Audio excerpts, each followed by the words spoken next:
Heed me. Come in, Carbonado. Loncelet. Do you read me? Come in. James blinked away slowly, ripped from his monotone dozing.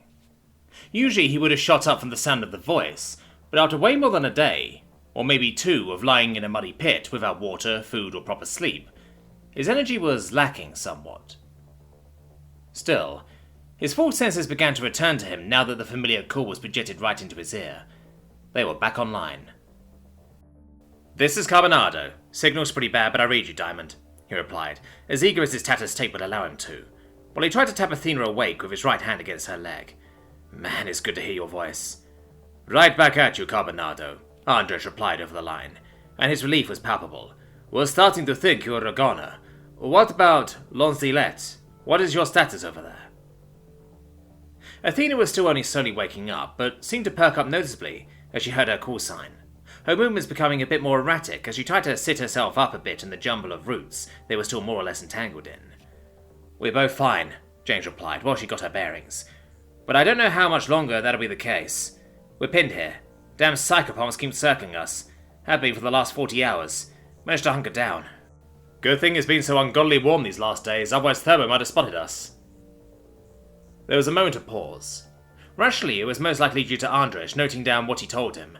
However, almost immediately, slight anxiety rose up within James, as he feared that the connection might immediately have been cut again. "Yeah, those things were a blasted surprise," Andres could be heard muttering under his breath after a few moments, easing James's worries again. Sounded like he and Admiral had also run into trouble with the drones. Hopefully they were alright. "Listen," Andres suddenly spoke up again, causing James to listen carefully. "The base camp is empty by now, but those drones seem to run on some external shit, and we have no idea how to shut them down. Had to cut communications as well, because the darn things kept tracking them. And, well, we didn't really have equipment to deal with cyclopoms on site, especially not this many of them. Pieces of junk basically had the entire area locked down for a while there." "You can give us the full report later, sir," Athena then chimed in, apparently having shaken off her tiredness by then. "Just tell us what you need us to do now." Of course, he didn't see it, but James imagined the captain nodding. "Just hang on for a little longer, you two," he finally said after a second of pause. "Help is on the way. You'll get the all clear after you've heard the big explosions. Also, try to stay in cover. Won't want any raiding debris hit you." "Understood, Diamond," James replied, releasing a long, drawn-out sigh of absolute relief. "Copy that, sir," Athena concurred, and the weight of her legs on James's shoulder increased slightly as she relaxed. Then the connection was interrupted again, although this time it seemed to be willingly. James looked up. The tight branches of the tree above should hopefully provide more than enough cover. Just a bit more time and it would be over. Luckily, their breath filters automatically protected their rears from the deafening boom, as each one of the circling drones was simultaneously shot down, with a well-aimed hail of destructive weaponry coming straight down from above the atmosphere. Although none of the robots were in sight as the shots came down, James could observe the indescribably bright flash of light emitting from the impacts as it lit up the entirety of the jungle for kilometers on end, most likely leaving some blinded birds or other animals behind that had the misfortune of looking directly into it as it happened. These clear signs of the destruction happening above their head swept across the jungle for only a second. Then it was already over. 2 days of trouble solved at an instant. Now just to wait for the all clear. The line soon came to life. "Carbonado, Loncelet, still alive?" A high voice came through, forgoing an almost uncomfortable amount of radio etiquette as it called out to them. "I didn't hit you, did I?" "No, you didn't. We're fine," James replied, despite the mild breach of protocol, mostly because he recognized the voice. "Good shooting, Fruit Bat. Did you get them all?" "All downed." Fruit Bat's reply came over the line almost immediately. "You can crawl out of your hole now." Meanwhile, Athena, forgoing the open communication line for a direct one only between the two of them, was also in his ear. "Who's that?" she asked carefully, seeming surprised that James knew the call sign of their rescuer by heart. "An old friend," James replied quickly, and he didn't really feel any wish to go into detail about that with Athena. They had just started to tolerate each other after all. Instead, he returned to the open line and asked, "Is pickup on the way?" Once again, it took a moment for a reply to come. "I can't touch down in all these trees. Think you still got enough in you to make it back to a clearing, or do I have to come drag you out?" Fruit Bat then finally asked, sounding mildly concerned about their well-being, despite her poor choice of words to convey such. James listened into himself. He could probably still walk. Athena didn't say anything on the matter, meaning that she likely wanted to lead the discussion up to how he was feeling. "We'll be there," James announced. "Meet us at the abandoned base camp, but be warned, we might take a bit."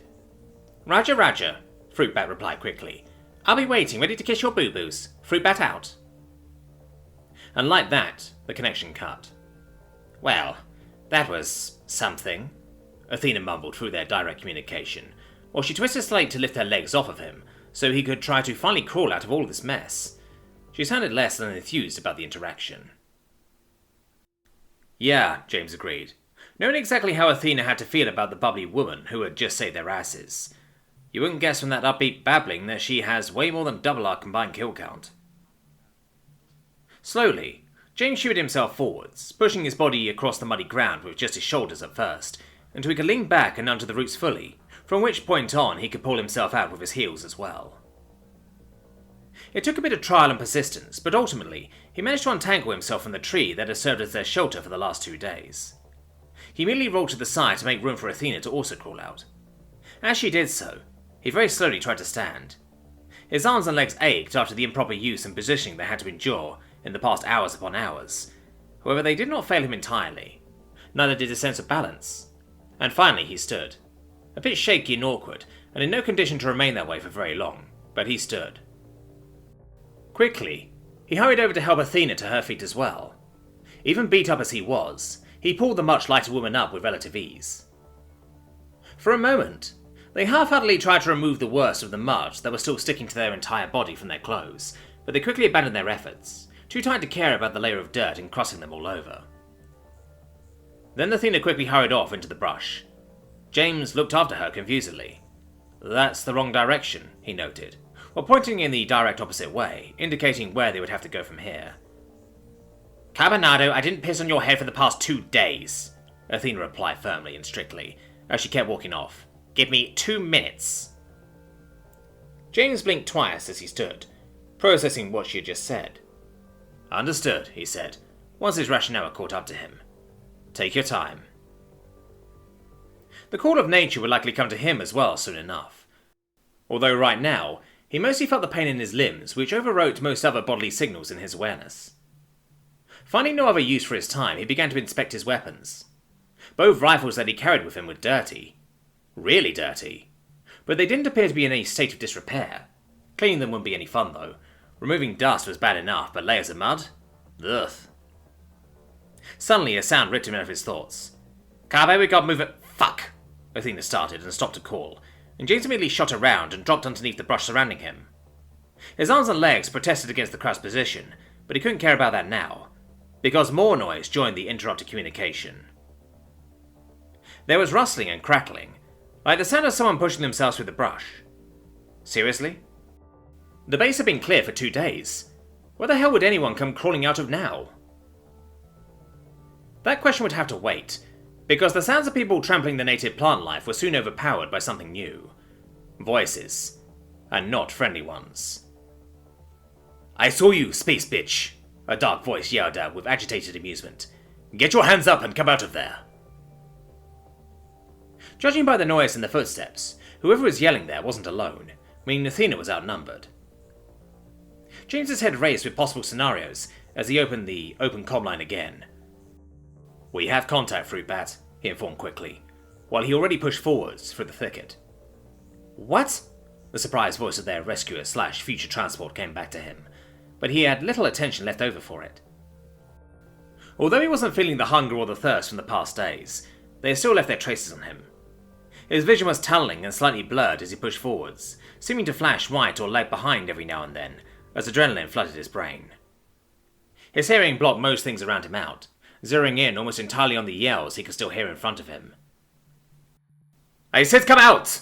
the voice screamed, joined by some hooting and jeering of its presumed friends.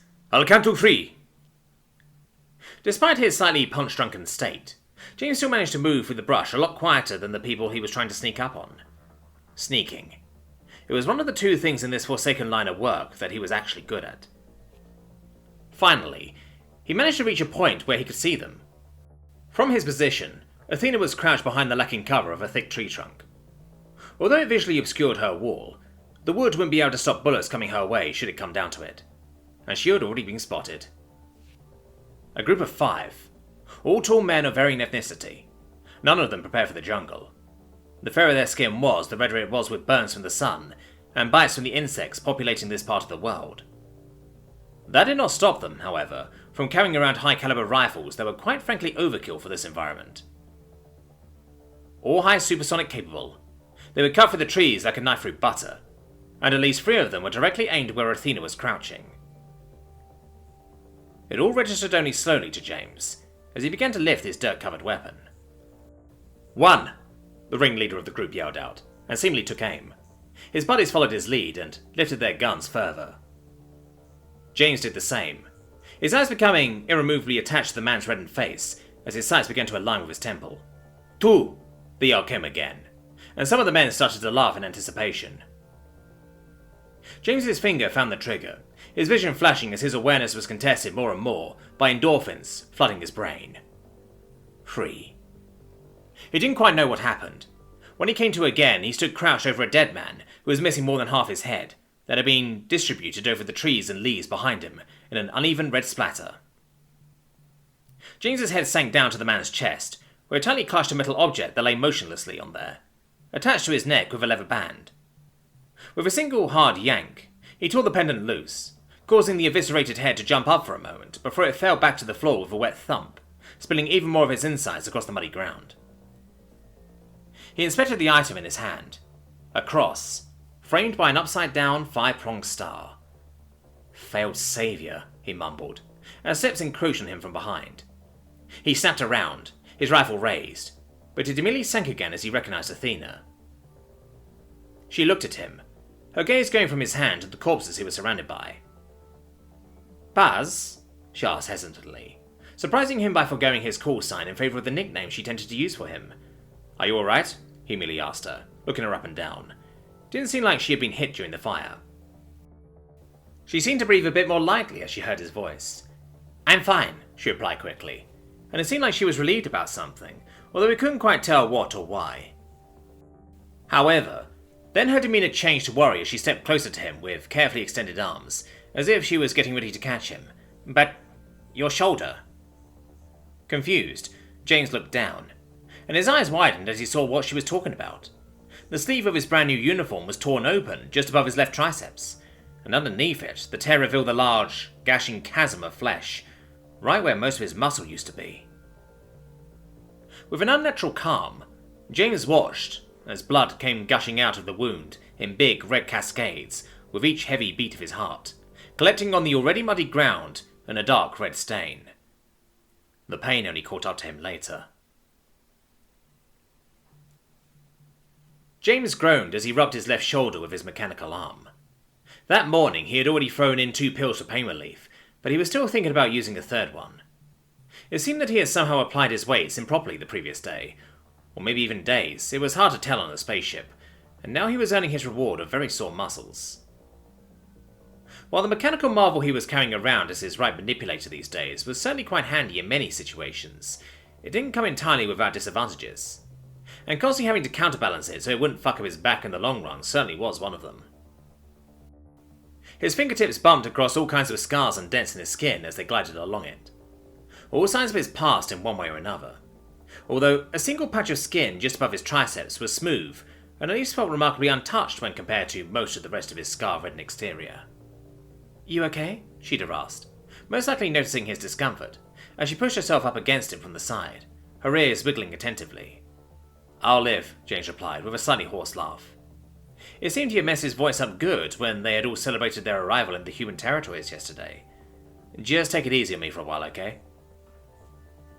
Shida contemplated that by bringing a claw up to her lip, and glancing up at him ponderingly, shifting the corners of her mouth around a bit to give a visual to her thinking. "You're lucky that the bane is teetering out already," she finally said with a chuff, before pushing herself off of him again. The fact that she had been in heat for their entire return trip from Dunamur and Nossamauni had certainly made things interesting for the most part, but admittedly James was glad that the months of hormonal reprogramming of his girlfriend were now starting to come to an end. He would have called it convenient with their arrival, however they had been travelling so long that it would have been quite worrying if the mating season on Dunamur was still going on, once they made it back to the human space. He glanced around for a second. Everyone looked more than ready for vacation. On their way back, their small ship had once again joined up with the Sun, since the huge Atrocity-class ships had regular smaller ships and shuttles departing from it to transport crew on and off it. And so it wouldn't just be Shida, James, and his old team departing today.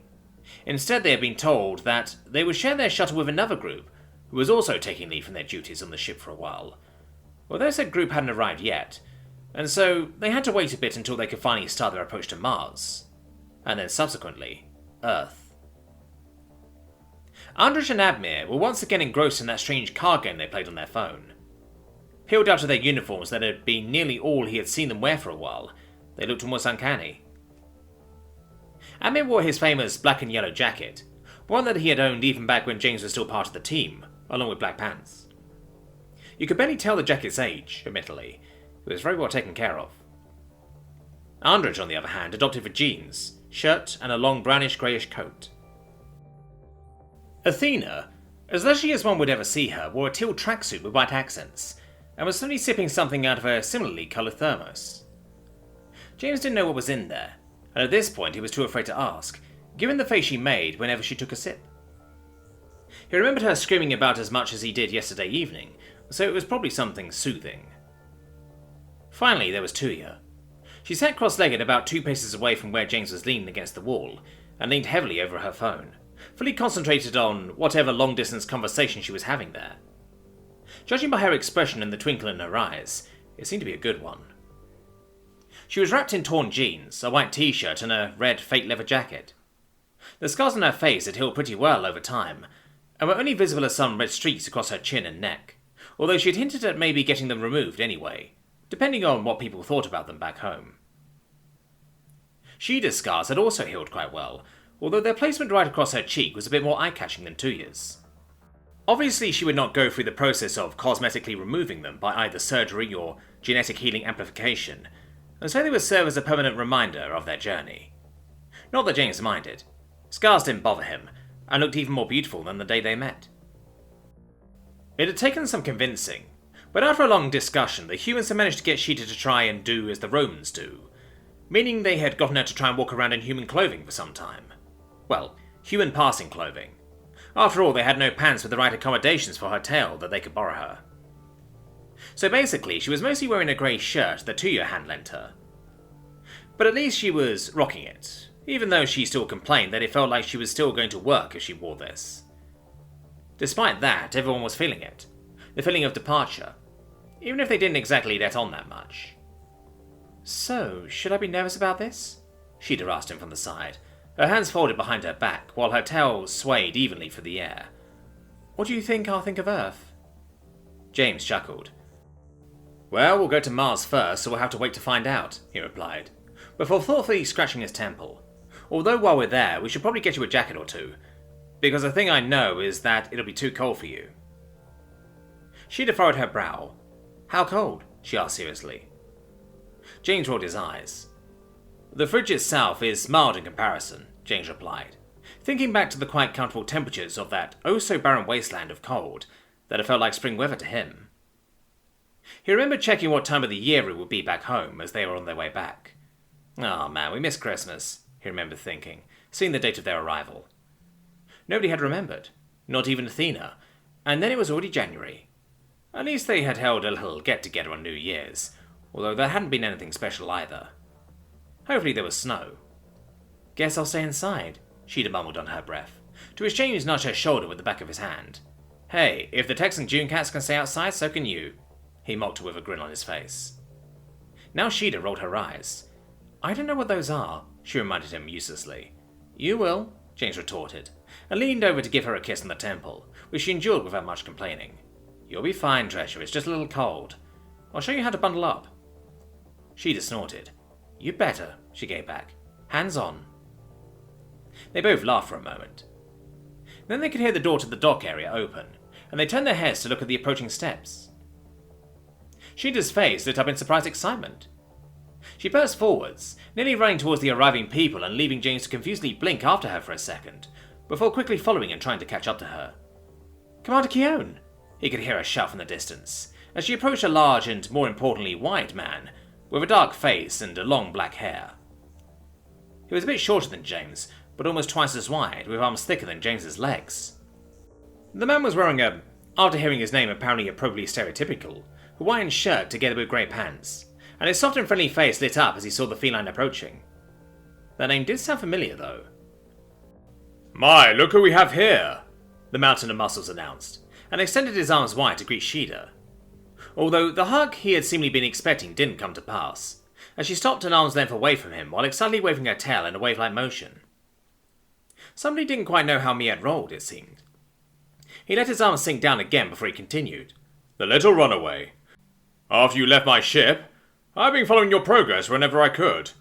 Well, and whenever it wasn't classified." He laughed loudly, and on his face you could see that he did so often and with great enthusiasm. Seemed to be a nice guy. "Wouldn't have gotten this far without your help," Shida admitted unabashedly, and briefly saluted the man, while James finally caught up to his much faster girlfriend. He stopped and looked the man up and down some more. "Commander Kion, huh?" he asked, the pieces slowly falling into place in his mind. "I have heard quite a bit about you." Kion's eyes wandered over to him, and they immediately twinkled in surprise, with some of the excitement disappearing from his face, and immediately being replaced by nervousness? A commander that was nervous to meet him. That was new. "You must be James," he said, his dark lips forcefully curling into a smile again, as he tried to suppress his sheepishness at this encounter. But his face was an open book to anyone who was willing to look. "I think when it comes to reputation, yours exceeds mine. I don't think I've ever learned this much about a person I didn't know personally." James smiled and shrugged. "Well, now you know me," he said, and made a wide gesture with his arms as if presenting himself, before pulling them in again and extending his hand in a greeting. "And you make a good first impression." Kion hesitated for a second, but then he reciprocated James's smile with an honest one of his own, and grabbed James's hand, shaking it firmly. Man, that guy had a grip. James could feel it even through the dampened nerves of his prosthesis. "But what are you doing here, if I may ask?" Shida asked from the side, as James and Kion had let go of each other again. "Your ship is the Salem, isn't it? Why are you on the Sun?" Kion chuckled again and reached up to coyly scratch along his nape. "Well, I'm on leave," he replied, and it was obvious that he was a bit awkward about the topic, maybe even a little embarrassed. "And a certain someone asked me to meet up with her when going back home to, introduce me to the family and stuff." Quite open, James had to admit. Not like that much was actually Shida's business. Then again, on the other hand, "I was afraid you would say that," James added with a sigh, and left his arms and head hanging. Kion cleared his throat and avoided it to look at him. Meanwhile, Shida glanced back and forth between the two men, noticing that there was apparently something she was missing. "Listen, James, Kion tried to start after a few seconds, his voice sounding calm and empathetic. However, James almost immediately interrupted him with a raised hand. "I don't want to hear it," he said. Not angrily, just matter-of-factly. There was actually nothing Kion could say now that wouldn't make things awkward in one way or another. "As long as you keep her off my back more often than she'd usually be, we're cool." He looked down at Kion's dark face and winked with a mischievous smile. Kion seemed a bit taken aback by the revelation, but ultimately looked like he accepted that deal. It was probably time to fill Shida in on everything, but they didn't have the time for it because more approaching footsteps soon announced the arrival of the remnants of the departing group. James didn't even need to glance over to know at least one of the people approaching there. Her loud, clacking footsteps were unmistakable. Still, he suddenly turned his head to watch her come closer. Unlike everyone else, Admiral Krieger was still wearing her fully decorated uniform, all medals and stars that she had earned over the years included. James ignored the gaggle of soldiers she had in tow and began to steel himself for the oncoming conversation that would hopefully remain brief. "Haven't ever heard about you taking leave." He was the first to speak up when she came into earshot, even while the chorus of boots hitting the floor as she walked past them was still audible in the hall. The Admiral rolled her eyes. "Hello to you too, James," she said sarcastically, as she closed the remaining gap between the two groups. The remaining soldiers walked past them and further into the dock, while the Admiral sauntered up next to Kion, momentarily leaning in for a quick kiss before she returned her attention to James. "And I'm not. But I've been called to Earth, and unlike commanding a ship, that is not something that requires my permanent attention." call to Earth. That was somewhat concerning. Although James had a good idea what might warrant a meeting of the Admirals in person these days. And it started with A. The Admiral then looked back and forth between everyone around her. "I guess introductions would be superfluous at this point," she said, and suddenly stepped away from the group again. "Meaning I will start to prepare everything for our departure. Don't dawdle too long or I'll leave you behind." James slowly turned to keep his eyes on her as she walked past him. "Good luck with that," he mocked, "because neither shuttle nor pilot are here yet." His mother just laughed.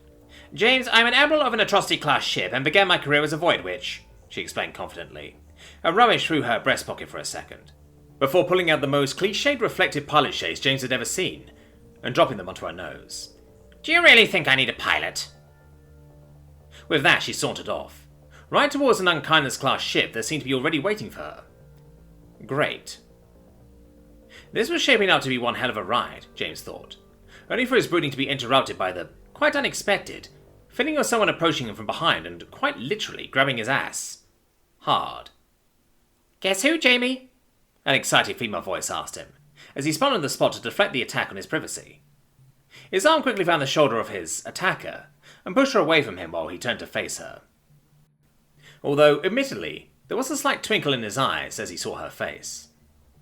"You're supposed to do that over the eyes, Coco," James admonished her harshly, while making sure that the distance between them would be maintained with a stiff arm. "Come on, my girlfriend is right there." Coco just grinned at him. It wasn't anywhere near Kion's candid, soft smile. No, this was pure, unadulterated impishness, the likes of which even Shida would have a hard time coming close to. The 30-something's thick, distinctive eyebrows pointed up in amusement, making her usually quite sharp features seem a bit more softened, although the very pointy chin underneath her face still reminded of them. Her grinning also pushed up her cheeks, which brought out the beauty mark underneath her left eye. Her brown hair was woven into a tight braid that was bound back around on the back of her head. "I've read the reports," she happily announced, and slightly twisted her torso to remove his hand from her shoulder, while simultaneously stepping a bit closer to him again, all the while looking up at him with that same devious grin on her face. "I know she doesn't care." James sighed and took a noticeable step back, while Shida inspected this other new arrival that seemed ever so familiar with her boyfriend inquisitively. "Care to introduce me?" she asked after a moment of scanning over the woman, her ears curiously flicking while she watched the strange dance of Coco trying to come closer to him, while James dodged with a step back or to the side.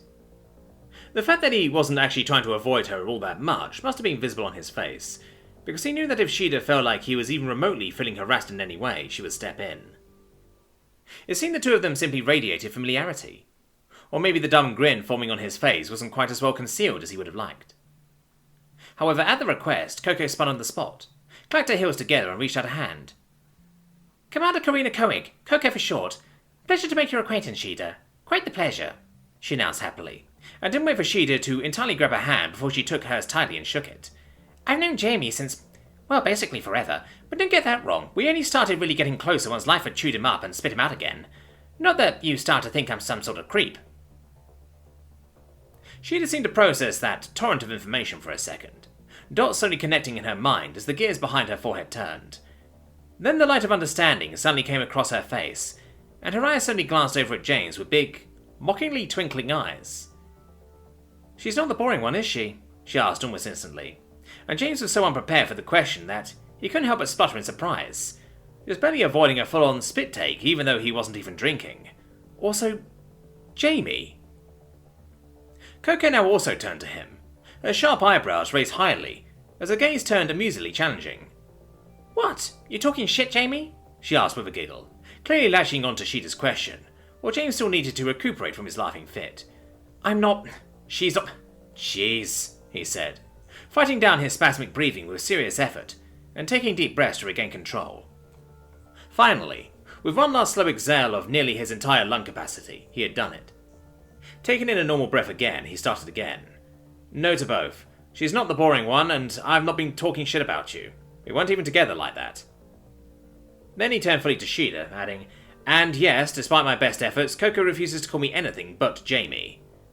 "Stop calling me Coco first," Coco swiftly demanded. "Alright, Karina."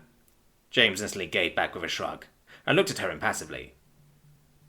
It was like a shudder went across her entire body, and she shut her eyes tightly as she shook her head. "No, stop, that's weird," she immediately backpedaled, waving both her hands in front of her as if to physically stop him. This was very much unlike the Buzz Athena situation he and Sam had going on, where either party simply refused to back down first. In this specific dynamic, he held all the power. Shida seemed to find the display amusing and silently snorted as she watched the humans go about their usual song and dance. After a few seconds of her waving, Coco finally surrendered, letting her arms and head hang in defeat. James smiled. "You're a commander now?" he asked her curiously, and lifted a single eyebrow while she hesitantly glanced back up at him. "Guess I should start calling you Coco now." Now it was Coco's turn to sputter. "Nah, that's too stupid even for me," she said, with a much milder shaking of her head this time. "And you know that I'm a commander if you ever called or visited. How come I haven't heard something from you ever since you're back?" She pouted slightly, although it seemed mostly acted. James hissed through his teeth. "Well, obviously I've been avoiding you," he half joked, although there was some truth to that. He hadn't exactly felt like searching out Coco, even when he did have the chance.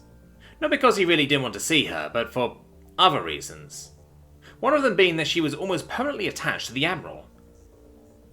"You're going to Earth as well?" Shida now chimed in again, interrupting the two humans spewing hot air at each other like absolute experts. The feline had a curious twinkle in her eyes, and her tail swung in genuine excitement, while her ears stood straight at attention. James got some bad premonitions here. She was planning something, and with Coco as a catalyst there. Uh-oh.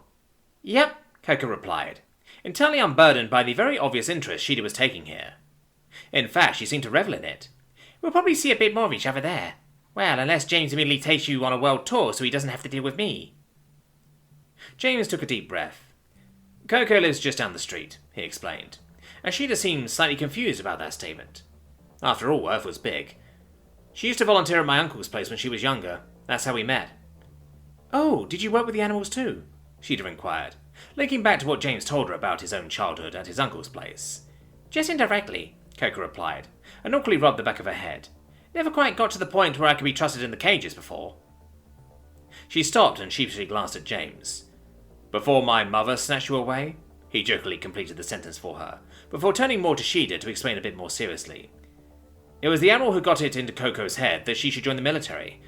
And, well, at that point she didn't really have time to volunteer anymore, so I didn't see her for long stretches of time, apart from the occasional visit when she had leave. Hey, at least she's apparently good at it. Commander's nothing to sneeze at."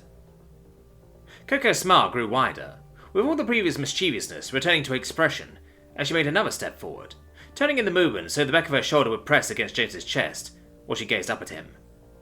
"Well, it did also turn out in your favour in the end," she said, so obviously insinuating something that Shida simply must have caught on. And, well, James couldn't completely deny that. Still, he firmly cleared his throat. "Let's not talk about that here," he said, his eyes immediately finding those of his girlfriend, who was 100% about to ask a follow-up question, before he gently told her, "Later." At that point, there were suddenly steps behind them. James turned his head slightly, seeing Admiral approach. "I am supposed to come get you guys," the man announced, once he noticed that he had been spotted. "Sophia's getting impatient. Also, hey Coco." He waved lazily at the commander. "Hey, Admir," Coco cooed back at him, breaking herself loose from James to go give him a quick hug. "Oh, you two know each other as well?" Shida immediately inquired, likely feeling that if James wasn't going to provide information willingly and immediately, then Admir surely would. "Course we do," Admir leisurely replied, casually wrapping one arm around Coco's shoulder and holding her tight like that as she talked to Shida. James blinked twice as he observed the scene, the faces interacting with each other there slowly sinking into his consciousness. Fucking hell, he silently thought to himself, and brought the very cold fingers of his left hand up to his forehead. I'm surrounded by my body count.